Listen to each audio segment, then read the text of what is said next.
الحمد لله نحمده ونستعينه ونستغفره ونؤمن به ونتوكل عليه ونعوذ بالله من شرور أنفسنا ومن سيئات أعمالنا من يهد الله فلا مضل له ومن يضلله فلا هادي له ونشهد أن لا إله إلا الله محمدا عبده ورسوله أما بعد فأعوذ بالله من الشيطان الرجيم بسم الله الرحمن الرحيم إن المنافقين في الدرك الأسفل من النار ولن تجد لهم نصيرا وقال النبي صلى الله عليه وسلم آية المنافق ثلاث إذا حدث كذب وإذا وعد أخلف وَإِذَا اؤْتُمِنَ خَانَ او كما قال علیہ الصلاۃ والسلام۔ میرے محترم بزرگوں، دوستوں اور عزیز ساتھیوں، نبی کریم صلی اللہ علیہ وسلم کے دور میں دو طرح کی جماعتیں تھیں جو آپ سے جڑی ہوئی تھیں۔ ایک جماعت وہ تھی جو سچے پکے دل سے نبی کریم صلی اللہ علیہ وسلم پر ایمان رکھتے تھے اور جو شریعت نبی کریم صلی اللہ علیہ وسلم لے کر اس دنیا میں آئے تھے اس کو صدق دل کے ساتھ تسلیم کرتے تھے،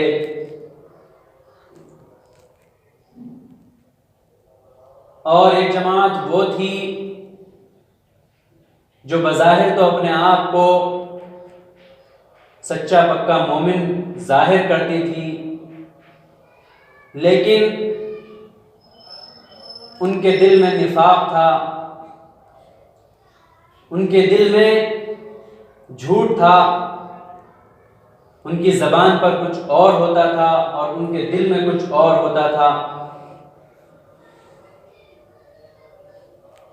اس جماعت کو اللہ تبارک و تعالیٰ نے منافقین کا لقب دیا،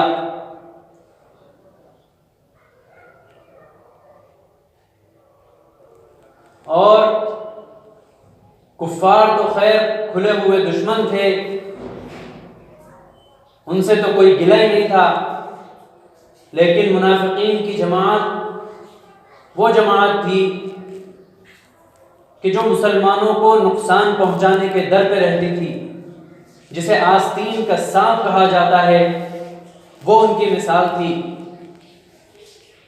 کہ وہ مسلمانوں کی دعوتوں میں بھی آتے، وہ مسلمانوں کی مجالس میں بھی آتے، وہ مسلمان کی مساجد میں بھی آتے، وہ نبی کریم صلی اللہ علیہ وسلم کے سامنے آ کر بیٹھتے اور ایسا ظاہر کرتے کہ جیسے ان سے بڑا مسلمان کوئی نہیں ہے، اور جیسے ان سے زیادہ تعلق نبی کریم صلی اللہ علیہ وسلم سے کسی اور کو نہیں ہے، لیکن ان کے دل میں نفاق تھا، ان کے دل میں ایمان نہیں تھا، ان کا دل ایمان سے خالی تھا، وہ صرف دکھاوے کا ایمان تھا۔ دراصل وہ کافر تھے، بلکہ اللہ تبارک و تعالیٰ نے تو ان کو کفار سے بدتر بتایا ہے۔ ان کے لیے جس عذاب کا اللہ نے تعین کیا ہے وہ کفار سے بھی ہولناک عذاب ہے۔ قرآن کریم کی آیت ہے کہ ان المنافقین فی الدرک الاسفل من النار، کہ یقیناً منافقین جہنم کے سب سے نچلے طبقے میں ہوں گے، سب سے گہرائی میں منافقین کو ڈالا جائے گا۔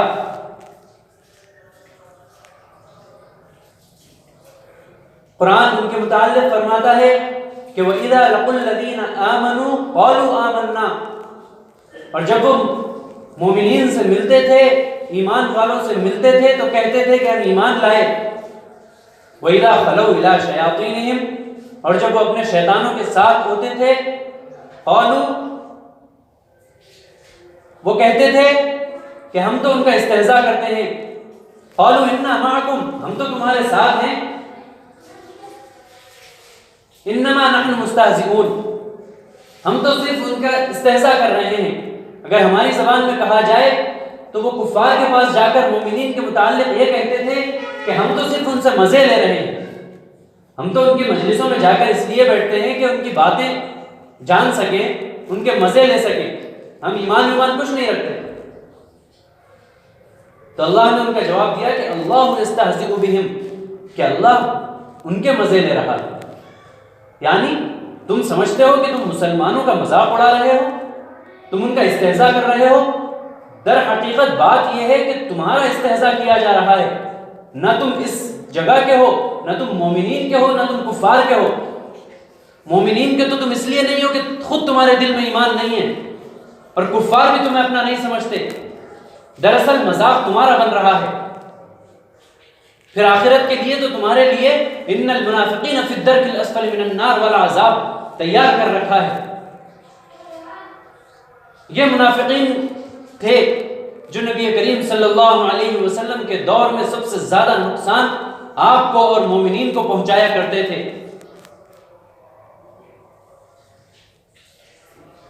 اب علماء نے نفاق کی دو طبقوں میں نفاق کو بانٹا ہے، اس لیے کہ ایک واضح حدیث ہے کہ آیت المنافق ثلاث اذا حدث كذب واذا وعد اخلف واذا اؤتمن خان. کہ نبی کریم صلی اللہ علیہ وسلم نے ارشاد فرمایا منافق کی 3 علامتیں ہیں. جب بات کرے تو جھوٹ بولے، اور جب وعدہ کرے تو وعدہ خلافی کرے، اور جب اس کے پاس خیانت رکھی جائے، امانت رکھی جائے تو اس میں خیانت کرے. یہ حدیث تو صاف یہ بتاتی ہے کہ جس کے اندر جھوٹ کا مرض ہے وہ سچا مومن نہیں ہو سکتا، اور جس کے اندر خیانت والی بیماری ہے وہ سچا مومن نہیں ہو سکتا، اور جو وعدہ خلافی کرتا ہے وہ سچا مومن نہیں ہو سکتا. علماء نے اس کی تشریح کچھ اس طرح کی ہے کہ نفاق کی 2 شکلیں ہیں، نفاق کی 2 قسمیں ہیں. ایک تو نفاق ہوتا ہے اعتقادی نفاق، یعنی انسان کا عقیدہ خراب ہو، انسان نہ اللہ پر ایمان رکھتا ہو، نہ رسول اللہ پر ایمان رکھتا ہو، اور نہ نبی کریم صلی اللہ علیہ وسلم کی لائی ہوئی شریعت پر ایمان رکھتا ہو، یا پھر شریعت کے جو حصے ہیں، شریعت کے جو شعبے ہیں، کسی بھی ایک شعبے کا انکار کرتا ہو. مثلا زکوٰۃ کا انکار کرتا ہو، مثلا نماز کا انکار کرتا ہو، روزے کا انکار کرتا ہو، لیکن رہتا ہو مسلمانوں کے درمیان. تو یہ تو اعتقادی نفاق ہے جو نبی کریم صلی اللہ علیہ وسلم کے دور میں منافقین کا حال تھا کہ وہ آتے تھے، مجالس میں بیٹھتے تھے، مساجد میں آتے تھے.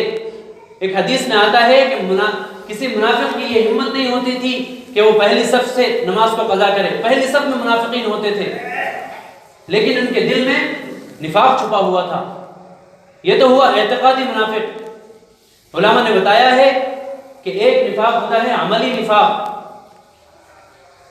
کہ ہم عقیدے کے لحاظ سے تو مسلمان ہیں، ہم سچے دل سے اللہ کو بھی مانتے ہیں، ہم سچے دل سے رسول اللہ صلی اللہ علیہ وسلم کو بھی مانتے ہیں، لیکن ہمارے اعمال نبی کی شریعت کے خلاف ہیں، لیکن ہمارے اعمال اللہ کے بھیجے ہوئے دین کے خلاف ہیں. ہمارے دل میں تو ایمان ہے، تو یقیناً ہم اس شخص میں تو شامل نہیں ہوں گے جو منافقین نبی کریم صلی اللہ علیہ وسلم کے دور میں تھے، لیکن ہم عملی منافق ضرور مانے جائیں گے. عملی نفاق کیا ہے؟ عملی نفاق یہ ہے کہ ہم فرائض سے دور بھاگیں، ہماری زندگی میں نماز نہ ہو، ہم خود کو مسلمان تو کہیں لیکن زندگی سے نماز غائب ہو. عملی نفاق یہ ہے کہ ہم خود کو مسلمان تو کہیں لیکن ہم روزے نہ رکھیں. ہم روزے کو مانتے ہیں کہ اللہ کا فرض، اللہ کا یہ فرض کردہ عمل ہے، لیکن روزہ نہیں رکھتے. ہمارے دل میں یہ خوف تو ہے کہ ہم روزہ چھوڑ رہے ہیں، ہمارے دل میں یہ خوف تو ہے کہ ہم نماز چھوڑ رہے ہیں. یہ جو خوف ہے یہی ایمان کی نشانی ہے، لیکن ہم اس پر عمل پیرا نہیں ہیں، لیکن ہم ان چیزوں پر عمل نہیں کر رہے. تو یہ بھی ایک قسم کا نفاق ہے، اور اس کو علماء نے عملی نفاق کا نام دیا ہے. ایسا نہیں ہے کہ اگر ہماری زندگی میں صرف عملی نفاق ہے تو ہم بچ جائیں گے. نہیں، خدا نخواستہ، ہزار مرتبہ خدا نخواستہ، اگر ہم نے اس عملی نفاق پر توجہ نہ دی، اگر ہم اس کو ہلکے میں لیتے رہے، ہم اس کو ہلکی چیز سمجھتے رہے کہ ہم تو مومن ہیں، ہم تو اللہ کو ماننے والے ہیں، ہم تو رسول اللہ کے ماننے والے ہیں، ہمارا اعتقاد پکا ہے، ہمارا ایمان پکا ہے، اور اگر ہم نماز کو ہلکے میں لیتے ہیں، ہم روزوں کو ہلکے میں لیتے ہیں، تو کوئی بات نہیں. اگر ایسا ہم نے سوچا، اگر یہ خیال کے ساتھ ہم جیتے رہے، تو پھر ہزار مرتبہ خدا نخواستہ ایمان کی توفیق بھی چھین لی جائے گی. اس لیے کہ تم اللہ کے فرائض کی پاسداری نہیں کرتے ہو، تم رسول اللہ کے بتائے ہوئے طریقوں کی پاسداری نہیں کرتے ہو، اس کا خیال نہیں کرتے ہو، ان چیزوں کو ہلکا سمجھتے ہو. تو جب تمہارے دل میں ان چیزوں کی حیثیت نہیں، تو اللہ تبارک و تعالیٰ کہیں ایسا نہ ہو کہ ایمان کی دولت کو بھی سلب کر دے. نفاق اتنی خطرناک چیز ہے. اعتقادی نفاق تو خیر وہ تو کافر ہے جس کے اندر اعتقادی نفاق ہو، عملی نفاق بھی بڑا خطرناک ہے. عملی نفاق سے اپنے آپ کو بچاؤ. اور عملی نفاق ایسا نہیں ہے کہ صرف ہمارا فرائض میں ہمارے اندر ہو، ہماری معاشرتی زندگی میں بھی عملی نفاق ہمارے اندر ہے. وہ کس طرح کہ ہم دوستوں سے ملتے ہیں، بعض دوست احباب کی کچھ عادتیں ہمیں پسند نہیں ہوتی، لیکن ہم کیا کرتے ہیں کہ اس کے منہ پر اسی عادت کی تعریف کرتے ہیں. مثال کے طور پر اگر کوئی دوست جلدی غصہ ہو جاتا ہے، اگر کوئی دوست جلدی ناراض ہو جاتا ہے، تو ہم دوسرے دوستوں سے مل کر تو یہ کہتے ہیں کہ اس کے اندر یہ بیماری ہے، اس کے اندر یہ خرابی ہے. لیکن جب اس کے منہ پر ہوتے ہیں، اس کے سامنے ہوتے ہیں، تو اس سے کہتے ہیں کہ بہت اچھی عادت ہے کہ تم سامنے والے کو فوراً جھڑک دیتے ہو. یہ نفاق کی ایک علامت ہے، یہ نفاق ہے. اگر تمہیں اپنے دوست احباب کی، اپنے رشتہ دار کی کوئی بات پسند نہیں آتی، تو یا تو برداشت کر لو اور پی جاؤ، صبر کر جاؤ، یا اگر کہنا بھی ہے تو اس کے منہ پر کہو، اس کو نصیحت کی غرض سے اس کے منہ پر بتاؤ کہ تمہارے اندر یہ بیماری ہے، اس کو دور کرنے کی کوشش کرو. اس کے سامنے کچھ اور اس کے پیچھے کچھ ایسے بننے کی کوشش مت کرو. یہ نفاق کی علامت ہے، یہ عملی نفاق ہے کہ ہمارا عمل اس کے سامنے کچھ اور ہے اور پیچھے کچھ اور ہے. تو نفاق ہر صورت میں نقصان دہ ہے، چاہے وہ عملی نفاق ہو، چاہے وہ اعتقادی نفاق ہو. اعتقادی نفاق تو بڑا خطرناک ہے کہ وہ دین کو بھی تباہ کرے گا اور دنیا کو بھی تباہ کرے گا. کہ تم جس کے سامنے جا کر، کفار کے سامنے جا کر اگر یہ ظاہر کرو کہ مسلمان بڑے خراب ہیں، ہم تو پیدا ہو گئے مسلمانوں میں، ہم ان کے ساتھ جڑے ہوئے ہیں، ریتی رواج کے مطابق ہم چل رہے ہیں، لیکن مسلمان طبقہ ایسا نہیں ہے کہ ان کے ساتھ رہا جا سکے. اگر تم یہ کسی کافر کے سامنے کہو گے تو یہ تمہارا عقیدے کا نفاق ہے، تمہارا عقیدہ صحیح نہیں ہے، یعنی کہ تم نے ایمان والوں کو غلط سمجھ رکھا ہے. ہاں کمیاں سب میں ہیں، جب انسان ہے تو اس کے اندر کمیاں ہیں، جب انسان ہے تو اس کے اندر خرابی ہے. ان خرابیوں کو دور کرنے کی کوشش کرو، ان خرابیوں کا ازالہ کرنے کی کوشش کرو. اللہ تبارک و تعالیٰ سے دعا ہے کہ اللہ تبارک و تعالیٰ ہمیں عملی نفاق سے بھی بچائے اور اعتقادی نفاق سے بھی بچائے، اور نبی کریم صلی اللہ علیہ وسلم کی لائی ہوئی شریعت پر مکمل طریقے سے عمل پیرا ہونے کی توفیق نصیب فرمائے. وآخر دعوانا الحمدللہ رب العالمین.